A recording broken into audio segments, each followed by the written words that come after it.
എല്ലാവരും കണ്ടോടാ എന്റെ ശിഷ്യന്റെ പുതിയ ഐറ്റം. എന്റെ പേര് മാർട്ടിൻ എന്നാണ്. നടി ആക്രമിച്ച കേസിൽ 2ാം പ്രതിയായിട്ട് എന്നെ 5 കൊല്ലത്തോളം റിമാൻഡ് ചെയ്തിട്ടായിരുന്നു.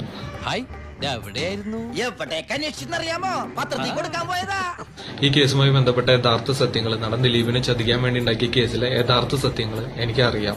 അതിന്റെ പേരിൽ മാത്രം ഇത്രയും നാളെ എന്നെ ജയിലിലിട്ടായിരുന്നേ. ആണോ? അതെ. ഇയാളെന്താ ഇപ്പൊ ഇങ്ങനെയൊക്കെ പറയുന്നത്? നടൻ ലാലും ഡയറക്ടർ ശ്രീകുമാർ മേനോനും നടി മഞ്ജു വാര്യറും രമ്യ നമ്പീശനും ഭാവനയും ചേർന്ന് ദിലീപിനെ ചതിക്കാൻ വേണ്ടി ഉണ്ടാക്കിയ ഒരു കെണിയാണ് ഈ case. I fear it's the beginning of something. വണ്ടിയിൽ നടീനെ ആക്രമിച്ചു എന്ന് പറയപ്പെടുന്നത് വെറുതെ പറയുന്നത്. നടിയുടെ വീട്ടിൽ നിന്ന് തുടങ്ങി നടൻ ലാലിന്റെ വീട് വരെ ഞാനാണ് വണ്ടി ഓടിച്ചായിരുന്നത്. ലാലിന്റെ വീട്ടിൽ നിന്ന് പറഞ്ഞതനുസരിച്ച് നടൻ ലാലും എക്സിക്യൂട്ടീവ് പ്രൊഡ്യൂസർ അനൂപും പൾസർ സുനി എന്ന് പറഞ്ഞ വ്യക്തിയും ലാലിന്റെ അളിയൻ പ്രൊഡ്യൂസറും ഉണ്ടായിരുന്നു. ഇവർ ഇത്രയും പേരുടെ നേതൃത്വത്തിൽ ലാലിന്റെ വീട്ടിൽ നിന്നാണ് എന്നെ XCV വണ്ടിയിൽ നടിയുടെ വീട്ടിൽ പോയി കൊണ്ടുവരണം. പോരാത്തിന് നടി എന്തെങ്കിലും സഹായം ചോദിച്ചു കഴിഞ്ഞാൽ അത് ചെയ്തു കൊടുക്കണം എന്നും പറഞ്ഞു. പിന്നെ എക്സിക്യൂട്ടീവ് പ്രൊഡ്യൂസർ പറഞ്ഞു, നടിക്ക് നിന്റെ വീട്ടിൽ ചെന്ന് കഴിയുമ്പോൾ ഞങ്ങൾ പറഞ്ഞിട്ടുണ്ട് നിന്റെ മൊബൈൽ അവൾക്ക് ഉപയോഗിക്കാൻ കൊടുക്കണം എന്ന് പറഞ്ഞായിരുന്നു.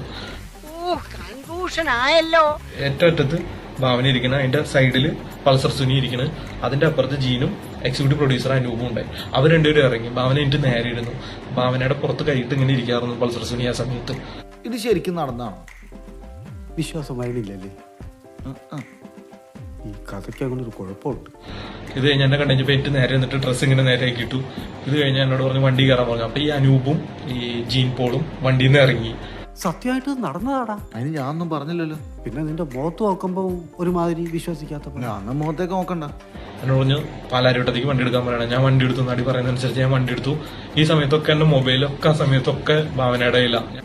നീ വിശ്വസിച്ചില്ലെങ്കിൽ പിന്നെ ഇനി പറയാൻ പോണത് നീ വിശ്വസിക്കത്തേ. ഞാൻ വണ്ടി എടുത്ത് പാലാരിവട്ടത്ത് പോണതിന്റെ ഇടയ്ക്ക് അവർ സംസാരിച്ചു. സുനി പറഞ്ഞതൊക്കെ ഓർമ്മയുണ്ടല്ലോ, എല്ലാ കാര്യങ്ങളും നമ്മൾ ഗോവയിൽ വെച്ച് പ്ലാൻ ചെയ്തോണായിരിക്കണം, ഒന്നിലൊരു മാറ്റം ഉണ്ടാകരുത്. ലാലേട്ടന്റെ അടുത്തും രമ്യ നമ്പീശിന്റെ അടുത്തും മഞ്ജുവിന്റെ അടുത്തും ശ്രീകുമാറിന്റെ അടുത്തും ഞാൻ സംസാരിച്ചിട്ടുണ്ട്, എല്ലാ സപ്പോർട്ടും അവർ ചെയ്തോളും. പിന്നെ പറഞ്ഞു എനിക്ക് അവനെ തകർക്കണം, അത്രമാത്രം വാശി എനിക്കിരിക്കുന്നുണ്ട്. സിനിമ ഫീൽഡിൽ നിന്ന് അവനെ ഔട്ടാക്കണം. എല്ലാം കഴിഞ്ഞ അവസാനം കരഞ്ഞവൻ എന്റെ കാല് പിടിച്ചു വരും. ആ ഒരു അവസരത്തിന് വേണ്ടി ഞാൻ കാത്തിരിക്കണേ എന്നുള്ള കാര്യങ്ങളൊക്കെ ഭാവന പൾസർ സുനിയോട് പറയണ. പൾസർ സുനി ഒക്കെ മൂളി കേൾക്കുന്നുണ്ട്.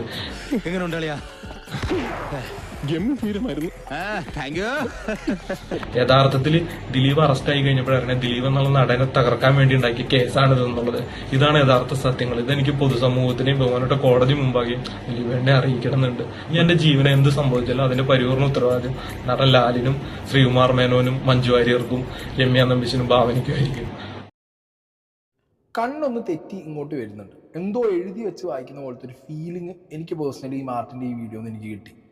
ഓക്കെ, പിന്നെ ഇങ്ങനെ ധൃതി പിടിച്ച് എന്തോ വായിച്ച് ഇങ്ങനെ എഴുതി വെച്ച സാധനങ്ങൾ ഇങ്ങനെ ജസ്റ്റ് നോക്കിയിട്ട് പിന്നെ ഇത് കുറേ റിപ്പീറ്റ് ചെയ്ത് പഠിച്ച ഒരു സാധനം പറയുന്ന പോലത്തെ ഒരു പേഴ്സണൽ ഫീലിംഗ് എനിക്ക് പേഴ്സണലി കിട്ടി. എന്തെങ്കിലും സംഭവിച്ചതൊക്കെ കുട്ടിന്, സംഭവിച്ചിട്ടിരിക്കുന്നതൊക്കെ കുട്ടിന്, സംഭവിക്കാൻ പോണതൊക്കെ കുട്ടിന്, ഇനി ഒന്നും സംഭവിച്ചില്ല അതൊക്കെ വെരി വെരി കുട്ടിന്.